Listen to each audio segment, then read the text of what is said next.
किसान साथियों नमस्कार, मैं पुनीत सिसोदिया। किसान भाइयों, जैसा कि आप जानते हैं हम बात कर रहे हैं, हमारा जो टॉपिक चल रहा है वो कर रहा है रूट केयर पे, यानी कि हम जड़ों की देखभाल कैसे करें जिससे जड़ हमारी फसलों की अच्छी विकसित हो और हमें बेहतर प्रोडक्शन देखने को मिले।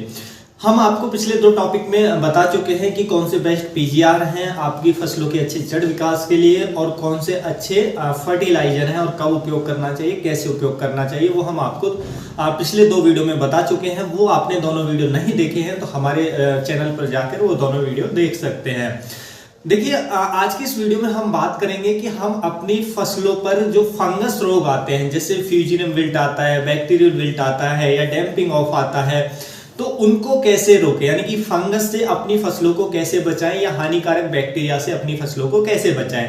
क्योंकि मान लीजिए हमारी फसलों में फंगस और बैक्टीरिया का किसी का अटैक हो जाता है तो उसके बाद चाहे हम कोई पीजीआर दें चाहे फर्टिलाइजर दें तो उसका कोई बेनिफिट नहीं मिलेगा। तो इसलिए हमारी फसल फंगस फ्री होना बेहद ही इंपॉर्टेंट है। तो देखिए, हमारी फसलों की जड़ों पर जो दो रोग आते हैं, सबसे ज्यादा जो रोग अटैक करते हैं, पहला होता है हमारा फ्यूजियम विल्ट।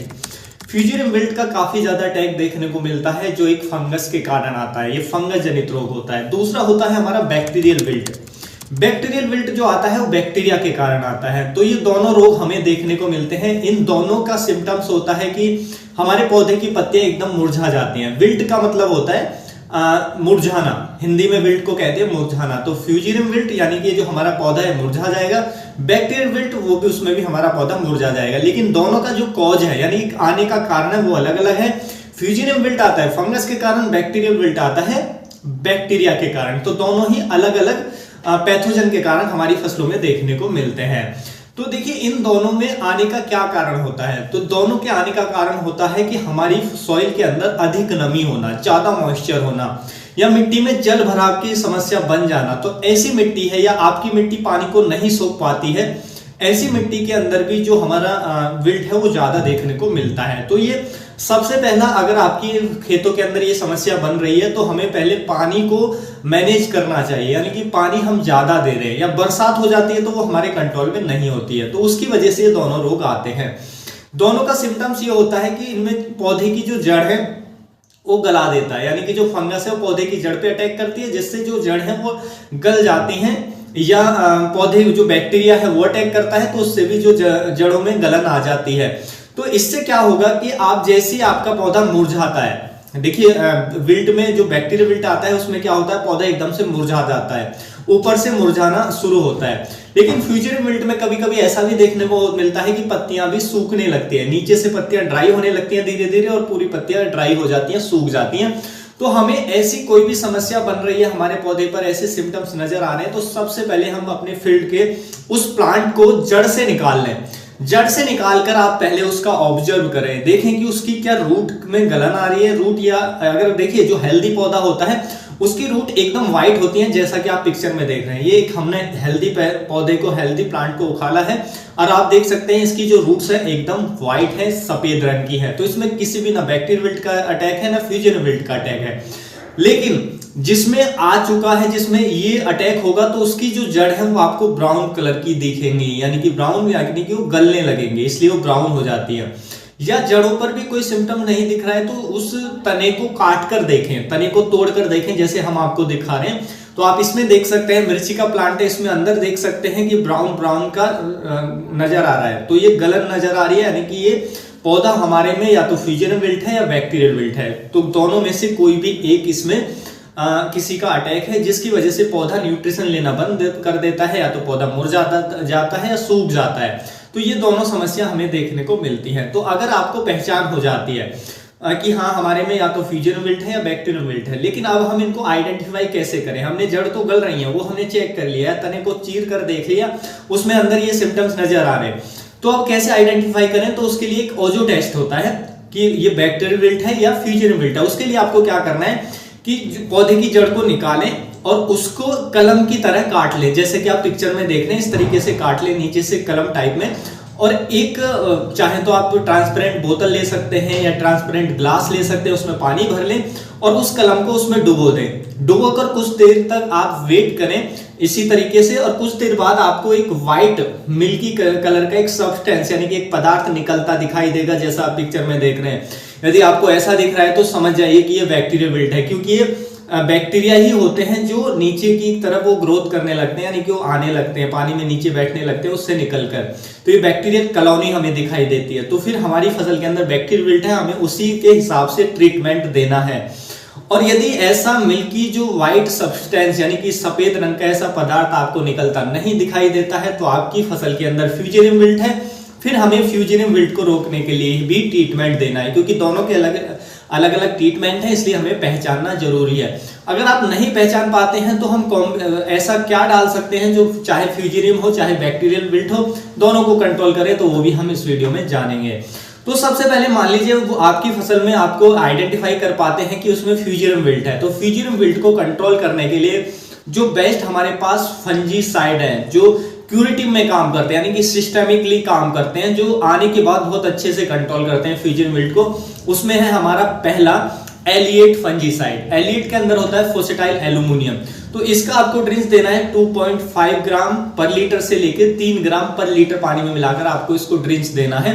तो ये बहुत अच्छे से जो हमारा विल्ट है, फ्यूजेरियम विल्ट है, उसको कंट्रोल करता है, क्योंकि ये हाईली सिस्टेमिक होता है, ट्रू सिस्टेमिक होता है, यानी कि बहुत तेजी से प्लांट के सिस्टम में चला जाता है और बहुत अच्छे से कंट्रोल करता है। तो एलिएट आप ले सकते हैं अगर फ्यूजेरियम विल्ट है। दूसरा, आप फ्यूजेरियम विल्ट को रोकने के लिए ड्रिंच कर सकते हैं रोको फंजीसाइड, जिसमें थायोफेनेट मिथाइल होता है 70% WP। तो रोको फंजीसाइड भी बहुत अच्छा काम करता है। इसके आपको डोज रखी है 2 ग्राम पर लीटर के हिसाब से, यानी कि 400 ग्राम पर एकड़ के हिसाब से। ये मैं आपको ड्रिंचिंग की डोज बता रहा हूं, यानी कि ड्रिंच के लिए। तो आप इसको भी दे सकते हैं। रोको फंजीसाइड भी सिस्टेमिक काम करता है, तो ये भी आने के बाद भी बहुत अच्छे से काम करता है और प्रिवेंटिव में तो काम करता ही है। तीसरा आता है हमारा रिडोमिल गोल्ड फंजीसाइड। इसके अंदर मेटालैक्सिल होता है 4% प्लस मैंकोजेब होता है 64%। ये सिस्टेमिक और कॉन्टैक्ट दोनों का कॉम्बिनेशन होता है, तो ये भी बहुत अच्छा काम करता है। ये प्रिवेंटिव और क्यूरेटिव दोनों में काम करता है। तो आप इसका भी 2.5 ग्राम पर लीटर के हिसाब से ड्रिंच ले सकते हैं। ये तो हो गया हमारा फ्यूजेरियम विल्ट को रोकने के लिए।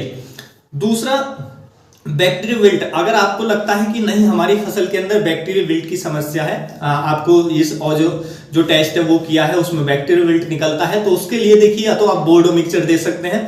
बोर्डो मिक्सचर बहुत अच्छा है, घर पे बनाते हैं तो वो बहुत अच्छा काम करता है। और दूसरा हमारा कॉपर ऑक्सीक्लोराइड, ये बहुत अच्छा काम करता है। देखिए वैसे ये कॉन्टैक्ट फंजीसाइड है, प्रिवेंटिव में ज्यादा काम करते हैं कॉपर ऑक्सीक्लोराइड प्लस बोर्डो मिक्सचर। लेकिन क्योंकि जो अभी रोग आ चुका है तो वो एक आध पौधे में ही आपको नजर आया है, ऐसा नहीं है कि वो सारे में फैल चुका है, तो हम इसका आने के बाद भी ड्रिंच लेते हैं ताकि वो स्प्रेड ना हो और प्लांट में वो ना जाए। एक आध जो प्लांट में आ चुका है उसमें ठीक है, बाकी में वो ना फैले, तो इसलिए हम इसको क्यूरेटिव में भी यूज करते हैं। चाहे आप कॉपर ले सकते हैं, बोर्डो मिक्सचर ले सकते हैं। कॉपर ऑक्सीक्लोराइड आपको ब्लू कॉपर के नाम से मिल जाता है। इसकी डोज जो हमें रखनी होती है वो रखनी होती है 2 से लेके 2.5 ग्राम पर लीटर ड्रिंचिंग के लिए, तो आप इनका भी ड्रिंच ले सकते हैं। तो ये दोनों में काम करते हैं, चाहे फ्यूजेरियम विल्ट हो चाहे बैक्टीरियल विल्ट हो। अगर आप कंफ्यूज हैं तो आप इनमें से कोई भी दे सकते हैं, ये दोनों को ही कंट्रोल करेंगे, दोनों में अच्छा काम करेंगे, बहुत अच्छे रहते हैं ड्रिंचिंग के लिए। और देखिए एक और आता है हमारा, अगर बैक्टीरियल विल्ट की पहचान होती है तो जो हमारे ऊपर के फंजीसाइड है जो फ्यूजेरियम विल्ट में काम करते हैं, तो उसके साथ आप बैक्टीरिया के लिए यानी कि कॉम्बिनेशन में भी दे सकते हैं। तो उसके लिए हमारा आता है स्टेप्टोसाइक्लिन। हालांकि स्टेप्टोसाइक्लिन बैन हो चुका है, शायद 2024 में आपको मिलना बंद हो जाएगा, लेकिन एग्जैक्ट डेट क्या है मुझे नहीं पता है। वो 2024 तक उसको मिलना अलाउ है, उसके बाद बैन हो जाएगा। तो आपको देखना पड़ेगा, मिल रहा है तो ठीक है, नहीं मिल रहा है तो फिर हमारे पास नीचे वाले ऑप्शन ही यानी कॉपर ऑक्सीक्लोराइड बोर्डो मिक्सचर का ऑप्शन ही बचता है। तो ये तो हो गए हमारे केमिकल में। यदि हम बात करें कि जो आप किसान भाई जैविक खेती करते हैं, ऑर्गेनिक खेती करते हैं, वो क्या करें, और यदि आप केमिकल खेती भी करते हैं तो जो मैं आपको ये बता रहा हूं इनका आप उपयोग करें। वो होता है हमारा Pseudomonas plus trichoderma. Pseudomonas trichoderma ये एक लाभकारी फंगस होती है ऑर्गेनिक में। ये हम इससे बहुत अच्छा कंट्रोल ले सकते हैं, चाहे बैक्टीरियल विल्ट है चाहे फ्यूजेरियम विल्ट है। तो जो ट्राइकोडर्मा है वो फ्यूजेरियम विल्ट में काम करता है, स्यूडोमोनास है वो बैक्टीरियल विल्ट में काम करता है। इन दोनों को हमें ड्रिंचिंग में उपयोग करना है। ड्रिंचिंग में भी दे सकते हैं लिक्विड फॉर्म, या आप जब भी बेड प्रिपरेशन कर रहे हैं, किसी भी फसल की बुवाई कर रहे हैं, तो उस समय खेत की तैयारी के समय बेडों में डाल सकते हैं इन दोनों को, क्योंकि ये सॉइल में पड़े पैथोजन को नष्ट करने का काम करते हैं। तो ये बहुत अच्छे हैं, इनको आप हर बार उपयोग करें तो ये समस्या आपको ऑटोमेटिकली ही कम हो जाएगी अगर आप इनका उपयोग करते हैं कंटिन्यू लगातार अपने खेत में। तो जो बैक्टीरियल विल्ट की समस्या है या फ्यूजन विल्ट की समस्या आप देखेंगे धीरे धीरे वैसे ही कम हो जाएगी। और उसके साथ साथ जो पानी का मैनेजमेंट है वो आप सही कर लें तो ये समस्या ही आपको नहीं आएगी। तो देखिए जो हमारा ट्राइकोडर्मा है, सूडोमोनास है, इनको क्या लेना है, 1-1 लीटर लेना है, चाहे लिक्विड ले लें और अगर आप पाउडर फॉर्म में ले रहे हैं तो 1-1 केजी ले लें, दोनों को मिक्स करें गोबर की खाद में और खेत में आप इनको दे सकते हैं बेड प्रिपरेशन के समय, दोनों को मिक्स करके। तो बहुत अच्छा काम करते हैं हमारे फसलों की जड़ों को फंगस से, बैक्टीरिया से बचाने में। तो आप इनमें से कोई भी एक उपयोग कर सकते हैं, बहुत ही अच्छे रिजल्ट आपको देखने को मिल जाएंगे। तो मैंने केमिकल भी बता दिया, आपको ऑर्गेनिक भी जो ऑप्शन है वो मैंने बता दिया। तो उम्मीद है किसान भैया जो आज की जानकारी है आपको अच्छी लगी होगी। जानकारी अच्छी लगी तो वीडियो को लाइक कीजिएगा, ज्यादा से ज्यादा फार्मर के साथ इसे शेयर कीजिएगा ताकि उन तक ये जानकारी पहुंच सके। मिलूंगा मैं आपको एक और नई वीडियो में नई जानकारी के साथ, तब तक के लिए आप अपना ख्याल रखिएगा। धन्यवाद।